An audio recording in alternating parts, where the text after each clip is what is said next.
Hi, everyone. This is comedian Jessica Kirson. Please check out my website, jessicakirson.com. I'm on Instagram at JessieKirson, and I have a brand new podcast called Disgusting Hawk. You can check that out on YouTube or on Gas Digital. How are things looking at the Capitol? Oh Because my you live in God. New York, right?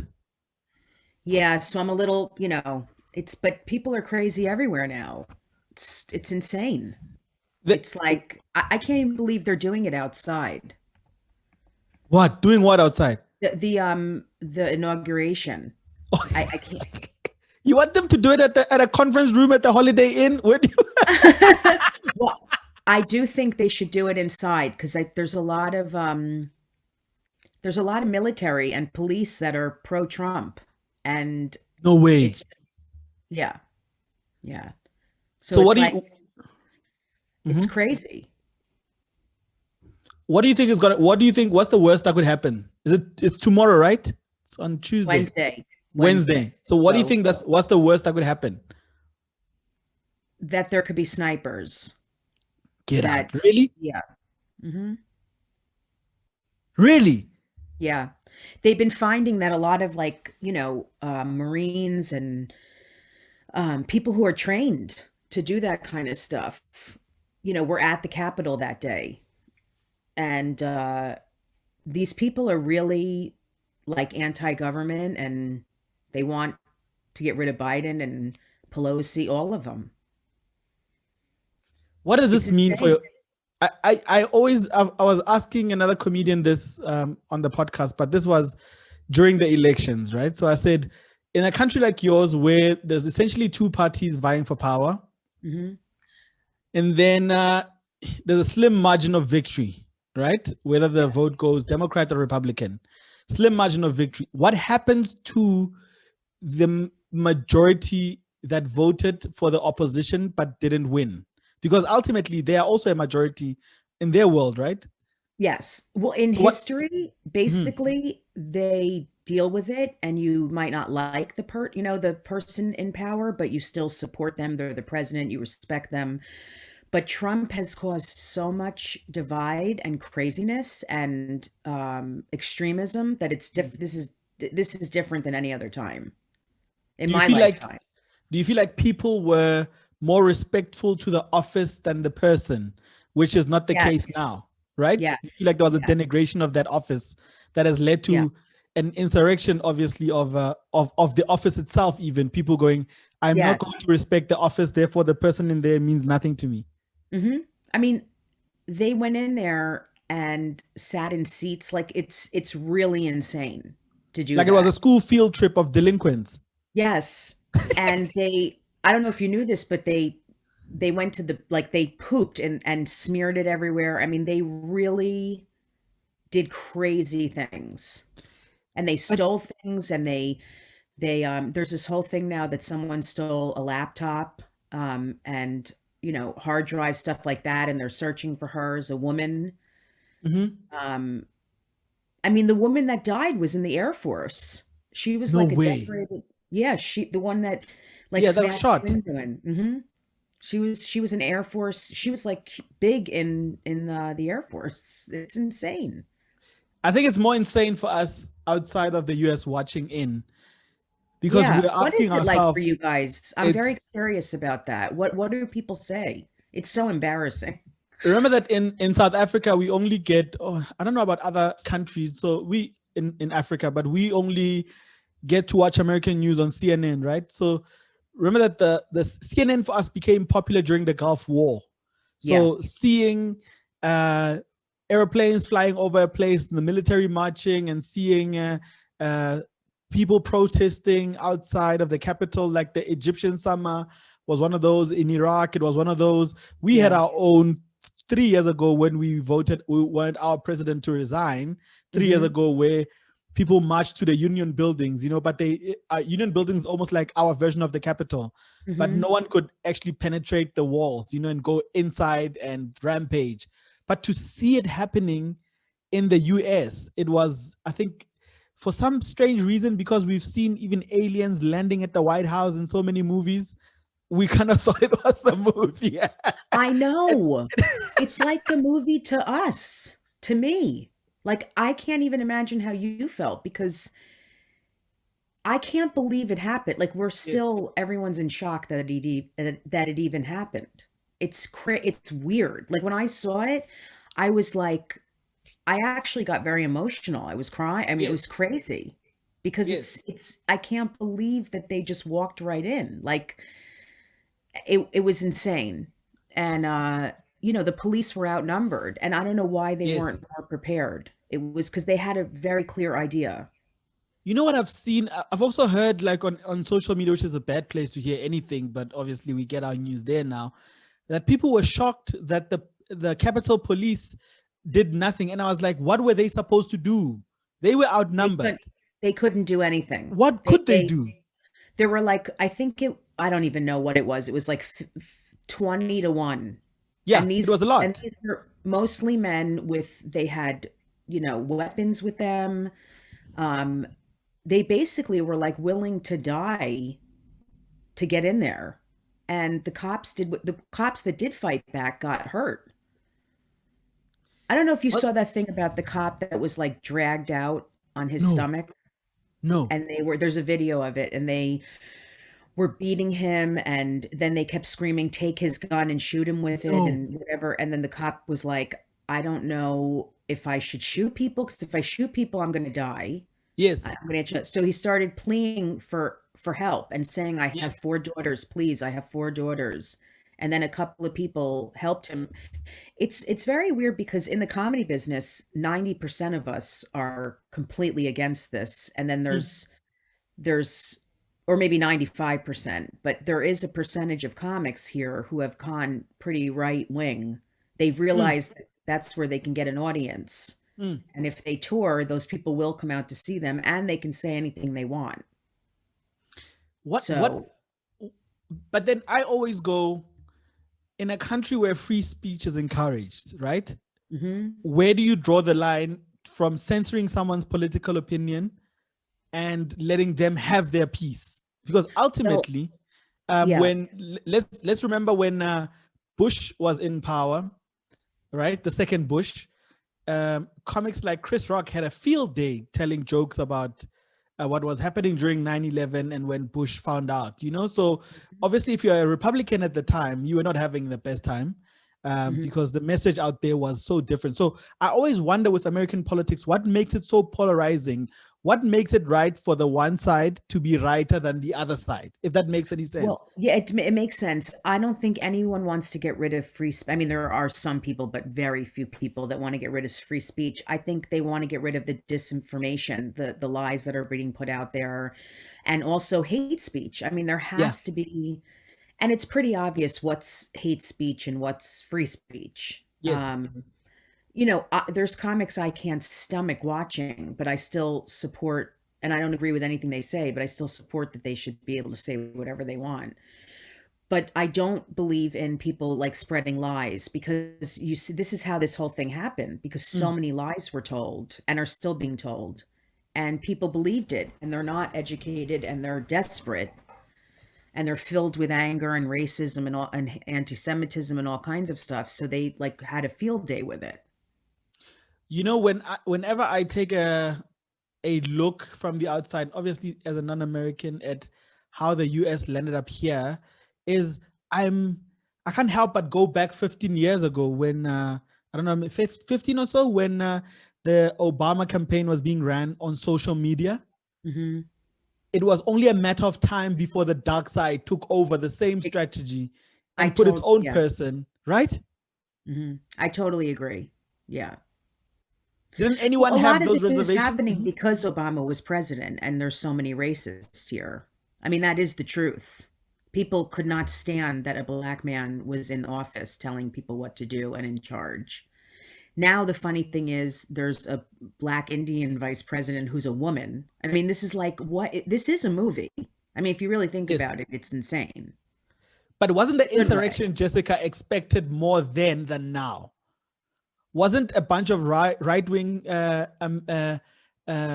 patriots, as they call themselves, Yes. armed to the teeth with military gear, wasn't this more expected during the Obama tenure than No, during? they didn't have a leader. Trump is their leader. Oh, So now they have it's a yes. cult. They have a leader and they are every word he says, they listen to. They go to these rallies with thousands of people. So back then, Mm, no one was organizing mm, anything, but it's been organized for years now. What is it, 4.5 years? mm. This or more. Or more, So more.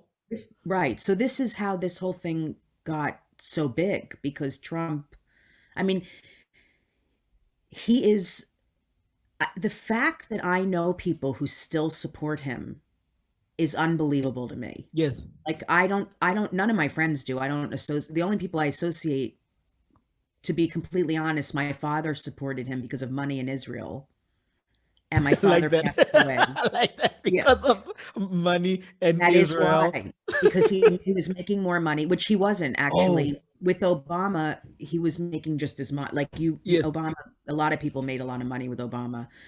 And I would say to my father, he passed in April, but I would say to him, you have to be a racist if you support him. You cannot support him unless you're a racist. So you don't have to tell me. I'm just telling you that's what I think. Plus, a lot of Jewish people, because he's so quote unquote supportive of Israel, which he really doesn't give a shit about Israel. He's just doing it to play the game and to get money.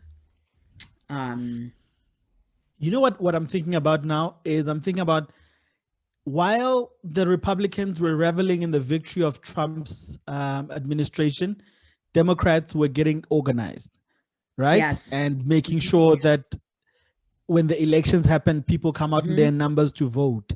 Isn't the same thing going to happen now? What?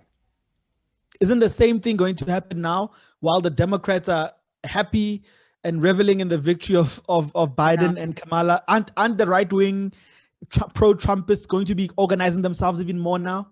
There's not enough. Oh. There's not enough. There's a very, I would say the real Trumpers, love him, support him, is maybe 20% of America. Mm-hmm.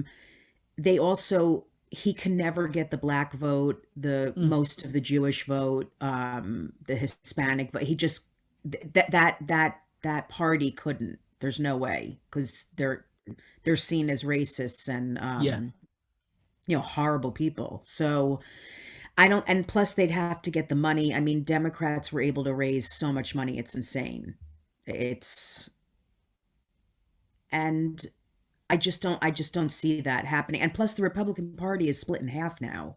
There's really extreme right-wing QAnon people, and then there's just people who want less government, who don't want to give too much money to the poor. Do you think on the upside, Trump's divisive rule over or presiding in the presidency over the 4 years or the 5 years made sure and galvanized supporters for the Democrats? Because now we know for a fact that Hispanics will not vote Republican. Yes. Black people will never vote. Most of the Jewish community will never. Now, do you think that tenure made sure that this is now a fact that Democrats can count on, knowing that people of color will and other. Mm-hmm.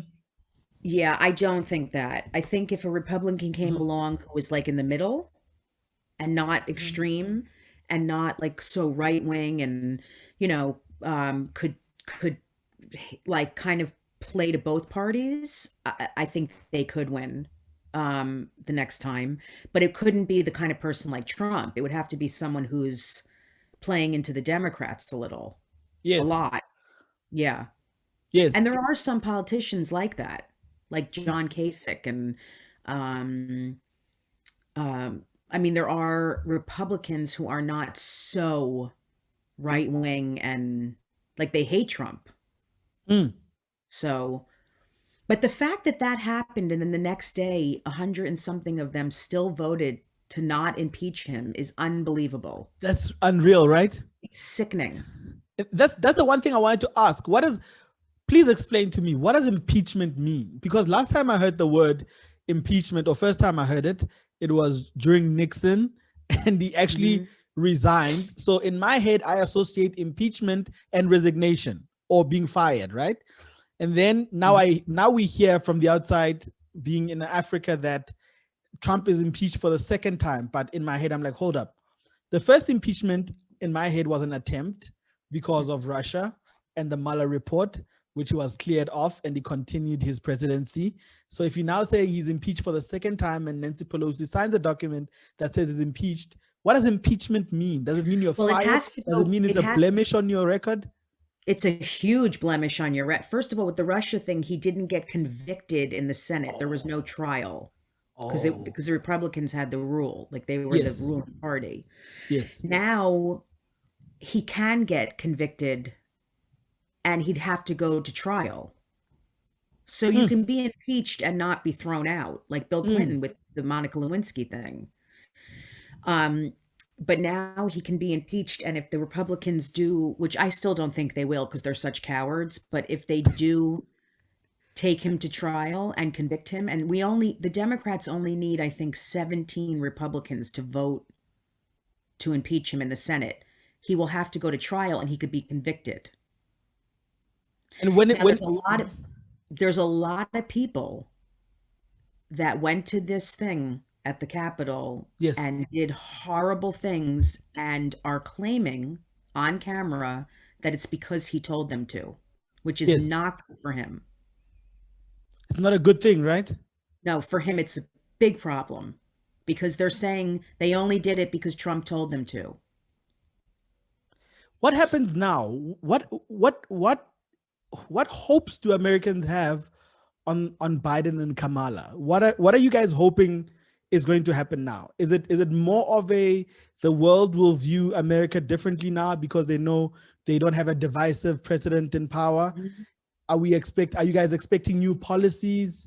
Yes, definitely new policies. Are immigrants expecting more lenient terms in terms of immigration? Yes. Yeah. So he is supposedly. Are all those hopes realistic?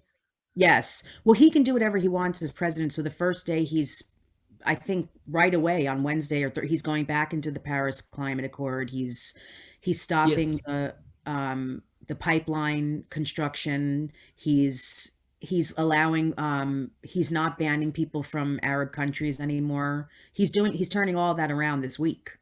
So and he can do all of that. Some things he can do, and some things it needs to get voted through Congress and the Senate. And because the Democrats now have the majority in the House, the Senate, and the White House, a lot's going to be changed back to where it was. A lot. Do you think that this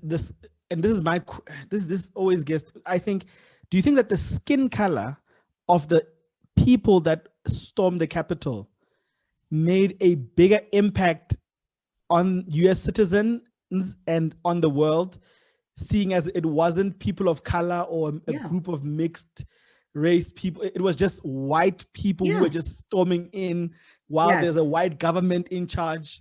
Yes, they are. A lot of them are white supremacists. I mean, listen, I'm Jewish. They hate us too. They want all these T-shirts, 6 million dead, more to go, like whatever. They want to wipe out the Jews. They want to wipe out anyone who's not white, Anglo-Saxon.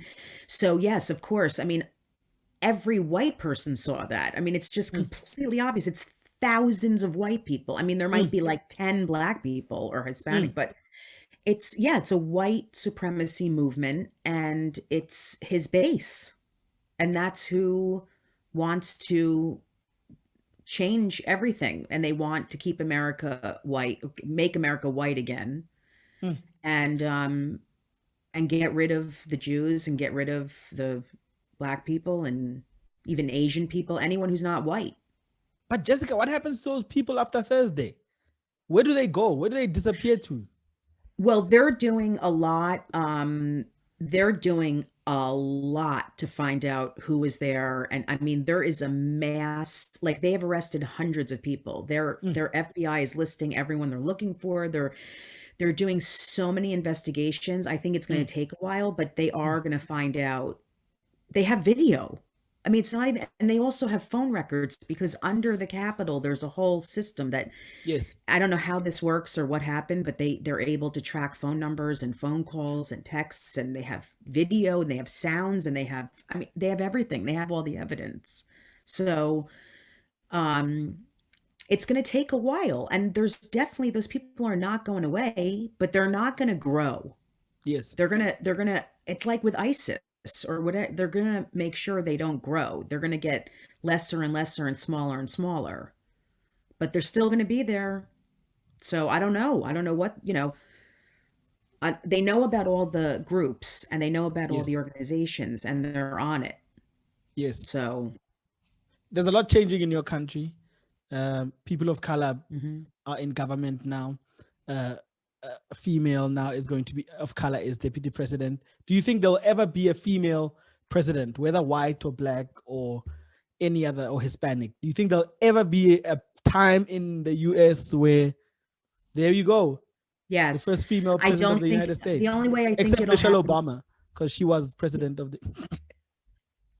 I wish she was president. I I felt think like she was during Obama's me tenure. too. I Yeah, felt I like know, there me was two too. presidents. Everyone, that's hilarious. Everyone respected her more than anyone. I know. I think the only way now is if Biden ever got sick, God forbid, or resigned, that Mhm. because she would be president if that happened. But do I think a woman will get voted in? Not for a long Yes. time. Why do you think so? Um, this country is very, I mean, there's so much, women are just not respected in a lot of ways in this country. I just made a documentary I Mm, made a documentary about female comedians. It's going to be on FX and Hulu, and it's going to be in the South by Southwest Film Festival. It's premiering next month. And I congratulations. have, thank you. And I have Kathy Griffin in it and Margaret Cho and Fortune Feimster, Nikki Glazer, a lot of people. And we talk about it. I mean, it's just women are second class citizens. And a lot of times women make it worse. You know, it's still like, a lot of women even feel like their opinion doesn't matter and it's the man's the head of the household. I can't even believe it's like that here still. I don't even know how to explain it, to be honest with you, because I'm so far removed from that way of thinking that I don't know why. It's like, I mean, Hillary, people just didn't like her. Like she Mm, wasn't likable. mm, I liked Hillary. I'm just saying, like, I don't, mm, I knew a lot of men, white men, wouldn't vote for Hillary. mm. But if it were a powerful, like a Michelle Obama or something, I don't know. Maybe they would get voted in. In your documentary about female comedians, and I'm very interested in the topic, what stood out? What is it that when you guys were doing the documentary that made you go, this is the problem? Um, I think part of it was that women were talking about how it's been very hard for them to get stage time. For example, like when I headline on the road, um, 9 out of 10 times, more than that, it's two men and then me. They rarely put two women on a show because there'd be an MC, an opener, Wow. and then a headliner. Yes. It's Yes. just, it's very hard. Now, for me, it's easier to get stage time now because I've been doing it for 21 years, but it's very hard to get stage time as a woman. So it's very hard to get good enough to headline. And then Yes. also, you don't make as much money as men. I mean, it's a fact. Like, we have a whole thing in the movie where, No way. remember when Monique said she was offered like $500,000 for a Netflix special, and then like people were making 50 million, 25 million, men, 100 million. I mean, they also talked about how different it is being on the road as a woman. Um, there's this thing that like quote unquote women aren't funny. Like, that quote, like that's been around forever. It's like saying all Jewish people are cheap or all, Asian people can't drive. I mean, it's so stupid. It's like someone said it a long time ago and like people just think that because they're so dumb. Mm. But really, there are so many funny women in the United States, and it's just harder. It's like I always said, if someone had my television credits, they would be making so much more money at the clubs than I make. Like if Right? someone had the credits I have, a man, They would be Mhm. making 10 times more than me on the road. Do you think that the machine, the entertainment machine, has a lot to do with this? The people that are Yes. in power, that Yes. make the bookings, that hires a director, that Hmm. negotiate with you for your special or your documentary, have a lot to do with this Hmm. backward mentality. Because that's the only way I can explain it. Yes. But that's changing because, like, okay, so I have a deal with NBC Peacock with Bonnie McFarlane. I don't know if you know her, but she's a comic and a writer. Yeah, yeah. And Josh Bonnie, knows her. she's amazing. And so Bonnie and I wrote an idea for a show for about my life and pitched it, and we got a deal. And Bonnie's directing it, and I'm starring in it. And I think part of why that happened is because we're women. A lot of people in entertainment are looking for women now. So I think the whole thing is shifting a lot. It's actually harder for like the white man in comedy right now when it comes No. to, yeah, when it comes to like getting a late night spot or Comedy Central, like performing on Kimmel or, one of those shows because they're looking for diversity more. I think that's why so many white male comics are pushing back and doing these podcasts and being like even more in your face and Oh, uh, oh, doing like right wing stuff because they've had to do it because they're not getting as many opportunities. wow. I always get, we all talk about this in the movie, but I hate female comics, but you're really funny. Or I've never laughed at a Yes, woman, but you're really, a lot of times men yes. they don't want to laugh at a woman. They want the woman to laugh at them, a lot of men. So it's like, Whoa, that's deep. it's, yeah, it's a very intimidating thing for not all men, but Yes, for secure men, they could give a shit. But for insecure men who, you know, to be around a funny woman who's powerful, they can't handle it. And that's the in. interesting thing is, as a female comic on stage, because I taught comedy for years in New York, for like 10 years, and I would tell women, you have to take them by the balls the second you're walking to the stage, not even when you get on stage. You have to look confident and have male energy immediately and like be Yes, like, you can't screw with me. yes, And it's true. yes. As black comics, we say you have to have white confidence. That's hilarious. I love that. Because WC gets you through anywhere, That's even in the hysterical. capital. But you saw how white confidence got those men in the capital because Yeah, of course. you guys even have a term for it, gingerly strolling in, Yeah, they just were huh? like, "We're here and we're taking over. Bye." And they just pushed everyone away. I know. As female comics, you can't go up and be like, "Hi guys, how are you? What's going on?" You should be like, "Hey, what's up? How you doing?" And then like immediately be like, make it clear that you're in charge. Immediately. I have no doubt. I'm not. I'm looking forward to seeing the work that you've done with HBO. I lived in New York City and I had a dog and I named him Puppy because I was really depressed and a pothead. So I was really lazy about it. I'm like, oh, I'm just gonna name him Puppy, which is such an embarrassing name for a dog. Like it's just like, God, you have no like energy or anything to just, it's like naming a dog. So I used to walk in on the Upper West Side and it was very like it was a short dog, a Welsh Corgi, and it had black and white spots. It looked like a cow. Like it was very, you knew that dog if you saw it. And every time someone would say, "What's the dog's name?" And I'm like, "It's Puppy." Like I would be mortified to say it. And then one day I was walking by this guy and he's like, "Oh, what a great dog." He's like, "What's the dog's name?" And I'm like, and I literally made a decision to lie. Do you know when you do that? Like you pause and you're like, "I'm gonna lie right now." And I was like, "Oh, it's Humphrey." And he's like, "Oh my God, he looks just like this dog Puppy." And have you met Puppy? He looks exactly like,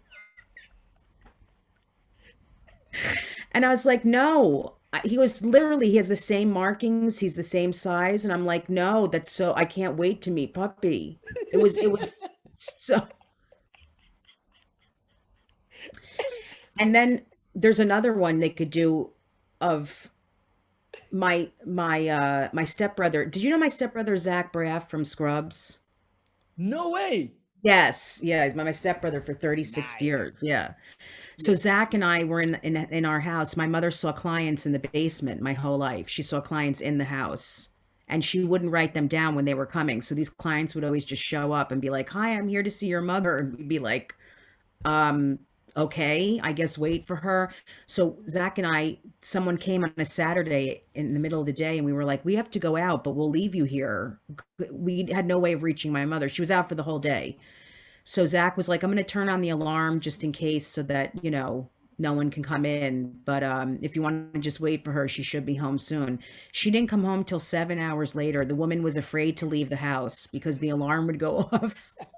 So she fell asleep in the den in the living room, living room area. And then my mom walked in and she was at the front, she was at the kitchen table just sitting there. And my mom's like, "What are you doing in the house? How did you get in here?" And she's like, I didn't want to leave. The alarm would go off. And she's like, "Well, are you free now?" And they had a session. Like there were always times like that in the house where there were just clients roaming around.